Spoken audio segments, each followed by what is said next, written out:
The same rights that give me the right to be sitting up here saying what I'm saying now are the same rights that I am giving to David Irving. You do not argue against deep prejudices. What an arrogant position you're taking. Some of the most important ideas in human civilization have caused great offence at the time. Really existing cancel culture may tap right, but it always smashes left. The people who argue that there should be no platform are never worried that it might affect them. And when I was a student politician, many years ago, when the discussion about no platforming in a way first began, and then the left presented it as being like this: actual fascists, people who kind of, march around with uniforms, etc., are outside the normal weft of politics, unsusceptible to debate. Funny really, because it comes back to what Yasmin was saying when she said she wouldn't debate Hitler. Of course, Hitler famously didn't debate anybody. I don't know what history would have looked like if he had, but famously he didn't. He was a kind of no platformer par excellence, and in the end he was the ultimate no platformer, really. So the idea was extremely limited.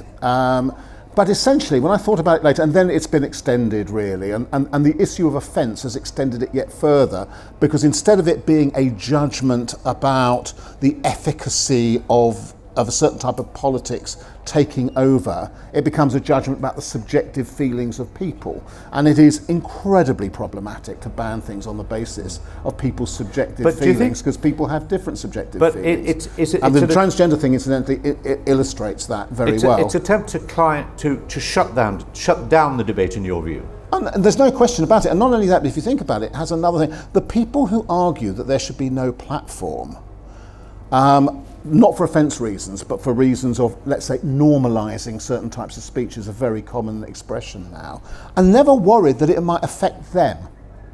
Never. It's not that they're not worried they might become fascists as a result of it. They're worried that other people will become fascists as a result of it. In other words, these other people they're making a judgment are the people who will be affected by this type of speech and transformed. So is there anybody, supposing David Irving came back and said, I want to speak here and I want to make the case, as I have in the past, that the concentration camps either didn't exist. What happens in the film Denial? Yeah. What happens? He's played by Timothy Spall, and at certain stages he gives a kind of creepily good impression of what he's saying, and then he's taken apart. But they've taken apart partly because of the brilliance of the witnesses and the brilliance of the QC. But here we're talking about the principle of platforming, when such brilliance may not be available to deconstruct what he's saying. Would you no platform David Irving? No. I wouldn't no platform David Irving, but I would very much want to see a proper contested debate if you were to have somebody like that involved, or I would want people to understand what was at stake with it. So I might issue YouTube connections to Denial.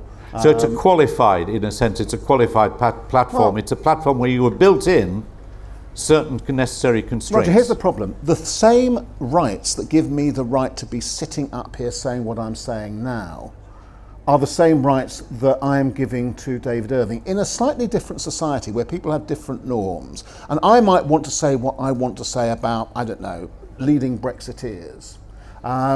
Let's suppose that you have a nationalist government here in Britain that says, well, actually, what you're doing is betraying the country's interests, etc. It happens often enough. We don't therefore think that he's an appropriate person for you to have at your festival. And by the way, we're going to get your sponsors to boycott your festival, etc. So you don't have the money to run it if you let somebody like him speak. So essentially, those rights applying to Irving are also the rights applying to me. Yeah, but rights have to have responsibilities. And do you say... No, they don't. You don't? No, they don't. So where did the rights come from? No, the idea that rights have to have responsibilities is just not true. All right, okay. We want people to take responsibility. It's a fair thing in a fair society to ask, but rights exist independent of responsibility. My understanding of the theory of evolution was that much stronger by knowing what the people who don't believe it think. If you know only your own position, you do not know it as well as you would if you knew your opponent's position. Here, this is John Stuart Mill's famous line from On Liberty: "He who knows only his own side doesn't even know that." And so here I use an example of the abortion issue. So, most of my students at Chapman University, where I teach, are liberal. So they're pro-choice on the abortion issue. And, I like to ask them, what are the best arguments that the pro-lifers have? Well, frankly, most of them have no idea what the pro-life arguments are. Or if they do, or if they're pro-lifers, they keep their mouth shut. They're afraid to say something. Okay, not good, not good. So, I have them, watch like a Ben Shapiro or a Dinesh D'Souza video defending the pro-life position on the abortion issue. And so even if they end up maintaining their pro-choice position, which I am, I'm pro-choice. But I know what the arguments are that conservatives make. And that means my pro-choice position is stronger than it would have been if I didn't know what their arguments are. So this is John Stuart Mill's argument for this. You have to know what the other side is thinking. And even if you don't budge an inch, your arguments are much stronger than they would have been, right? So a couple of issues, I'll give a couple of examples of this: Holocaust denial and creationism. These are two communities I've interacted with over the decades and completely debunked their claims. Nevertheless, I learned a lot from them about both the Holocaust and the theory of evolution, but more importantly, what Holocaust deniers are actually arguing and what creationists are actually arguing, which is not really about the Holocaust or the theory of evolution.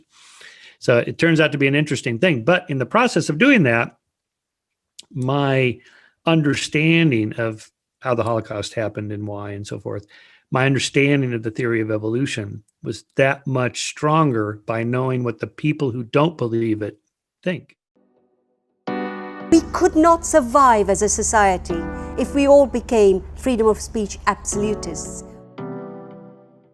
If I hear somebody making an anti-Semitic remark, which you do more frequently, and I agree is absolutely shocking and appalling, I want to be able to argue against that. I don't want it driven underground. I don't want it to seem more attractive for whatever perverse reason people would see it as more attractive. I don't want to hand power to other people to decide what I can and can't hear. I want anti-Semitism out there so it can be absolutely argued against. Well, you do not argue against deep prejudices.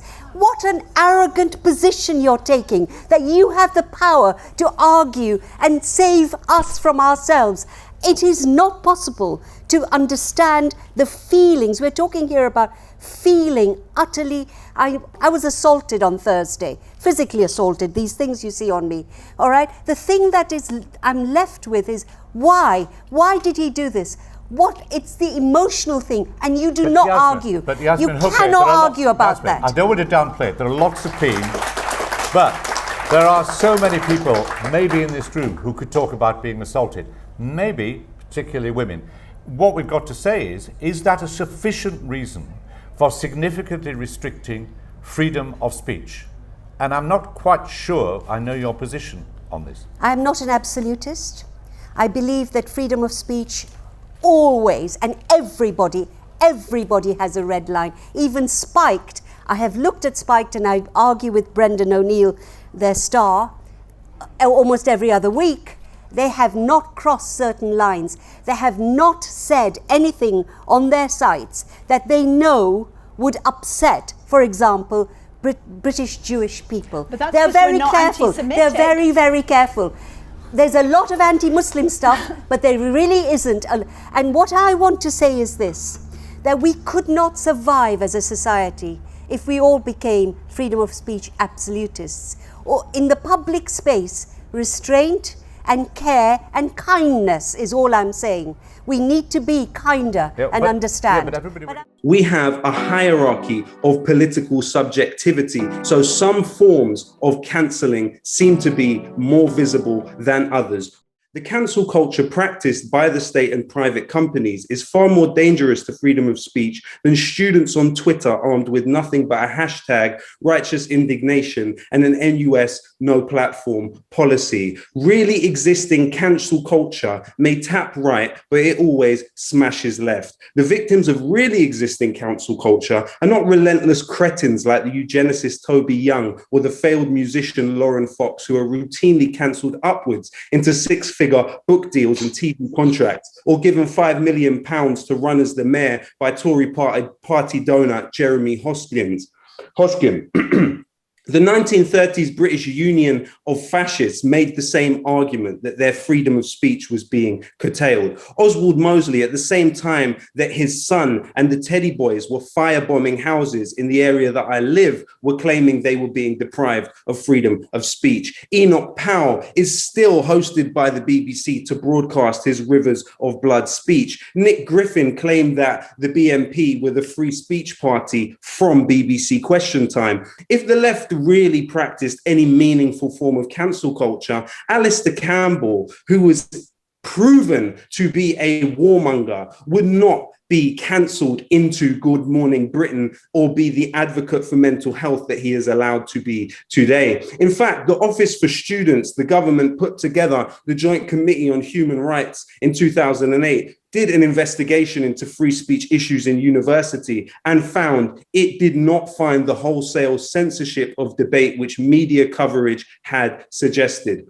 As Mike Cronin noted in the 90s, fascism did not die in 1945. Main problem that people have is with the NUS and their no platform policy. The NUS put it this way: we support freedom of speech, thought and expression, but NUS opposes those who attempt to utilize this freedom in order to remove the freedoms of others. Affording racists and fascists a platform helps them in their search for credibility to promote their messages of hate, which in turn can lead to violence against those they target. The core issue here is that if allowing freedom of speech to those that discriminate against people based on their religion or their race, you would violate the Equality Act of 2010. But there's another violation of the Equality Act 2010, which is not spoken about in the context of cancel culture. Prevent directly encourages public sector employees to surveil young Muslim children. What that means is you have children as young as 3 having the space under the Prevent program to be questioned by police without the presence or knowledge of their parents, simply for wearing things like badges that say Free Palestine. In fact, the problem of cancel culture needs to be extended. The Palestinian Prisoners Study Center found that from 2015 to 2018, over 500 Palestinians were arrested for posts they made on Facebook and other social media platforms. Why is it not a problem for freedom of speech? We have a hierarchy of political subjectivity in this country. So some forms of cancelling seem to be more visible than others. Real cancel culture is the well-documented corporate blacklisting of workers. Thousands in the construction industry were blacklisted merely for talking about health and safety issues. Real cancel culture is the MI5 vetting prospective employees of the BBC for if they have members of their family in the SWP. We are not in a situation where we can talk in pure theoretics about what people would do on the left if they had power. The public sphere and the cultural ambience of our time is so defined by the influence of unaccountable offshore capital that the majority of what we hear and read is often a reflection of their best efforts at deflection. We today have far more of a threat to freedom of speech posed by Jack Dorsey and Mark Zuckerberg than we do by any activist on the left. Though I would say to the snowflakes on the right, fear not. Aristotle died in exile for being a teacher of Alexander the Great. Socrates was executed. Confucius died thinking he was a failure. So do not worry. Your longevity will be determined by the strength or the weakness of your ideas. Same words can be said safely in one context and not in another. the very same words can be fine in one context and terrible in another. Someone has the opinion that the corn dealers are the starvers of the poor. So he's writing in the 19th century, and the opinion is the corn dealers are hoarding corn. When they're hoarding corn, they're putting up the price of corn and thereby starving the poor who can't afford the corn. And so there's this debate going on, and Mill says someone writes to their newspaper saying the corn dealers are the starvers of the poor. Here's why. That's one thing. That's political speech. But now suppose this person is in front of the corn dealer's house, in front of an angry mob who have their, I'm exaggerating. He gives more detail. He doesn't give all this detail. But, you picture the angry mob with their sort of flaming torches and their protest banners and whatnot. And there you are with your megaphone saying, the corn dealers are the starvers of the poor. Now, in that context, Mill says he says, in fact, nobody should think this person should be allowed to say that. Now, they might think there are various reasons why not, but one reason might be, in that context, it's because it would be an incitement to violence against the corn dealers. Even though it doesn't say, go and burn down the house of the corn dealers, in that context, saying the corn dealers are the starvers of the poor to an angry mob is incitement. Now, that's my interpretation of Mill. It's certainly no controversy. There's not at all controversial that he thinks the same words can be said safely in one context and not in another. But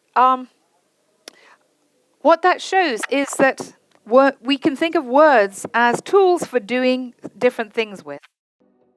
Freedom of speech is inherently risky and dangerous and sometimes unpleasant.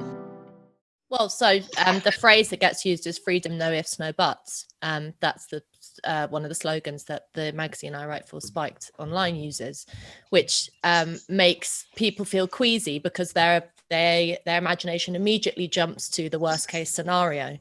And of course, freedom of speech is inherently risky and dangerous and sometimes unpleasant and sometimes sick-making, because if you do allow people the freedom to say and think whatever they like, there's always going to be someone in the room that comes up with something that is, that you disagree with or is even abhorrent. And the important part of why it's radical to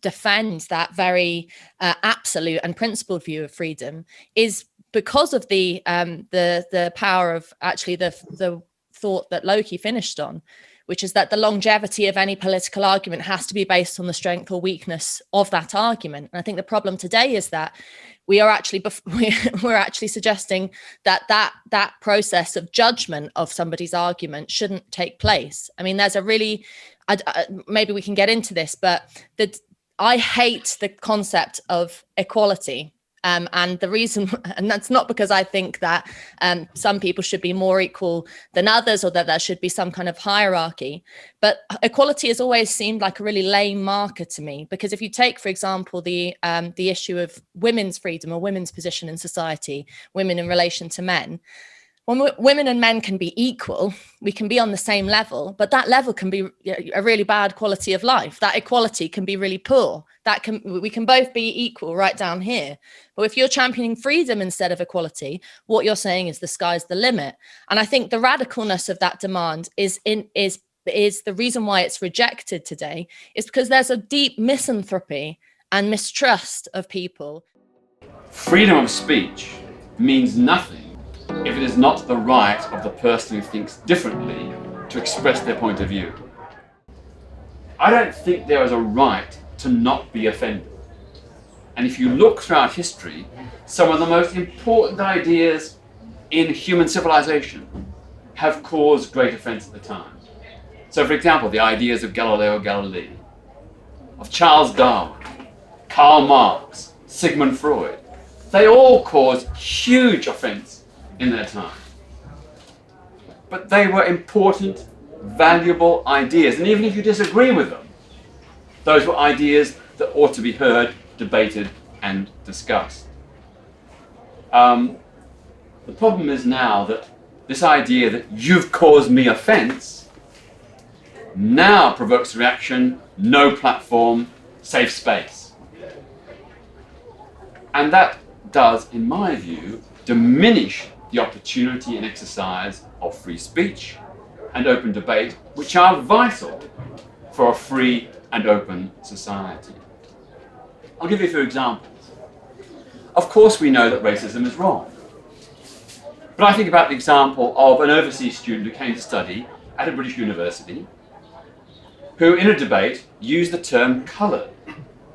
Now, in the current context, that is deemed an inappropriate or even offensive word to describe non-white people. But this student didn't know that. In her home country, that was perfectly okay. Yet she was denounced, condemned, and vilified because she used this bad, inappropriate word. Another example, in the whole debate about the Black Lives Matter movement, there are disagreements within that movement over tactics and the way in which the movement is organised. And it's led to some people being denounced as crypto Uncle Toms because they haven't conformed to a particular interpretation of what the Black Lives Matter movement should be doing. To me, the zealotry, the dirty tricks, it's got echoes of, the worst kind of excesses of left-wing sectarianism. These people pose as being on the left. Well, my version of left-wing politics has got nothing to do with false allegations, with abuse, and so on.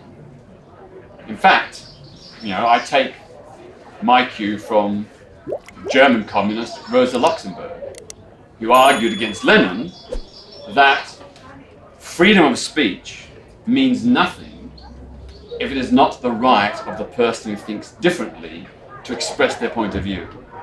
So she argued for open debate within the communist movement and beyond as the way to get the right answers, to get the right strategy, to challenge ideas, to question ideas, to open the party to dissenting alternative points of view. She felt that was fundamental. For more debates, talks and interviews, subscribe today to the Institute of Art and Ideas at IAI TV.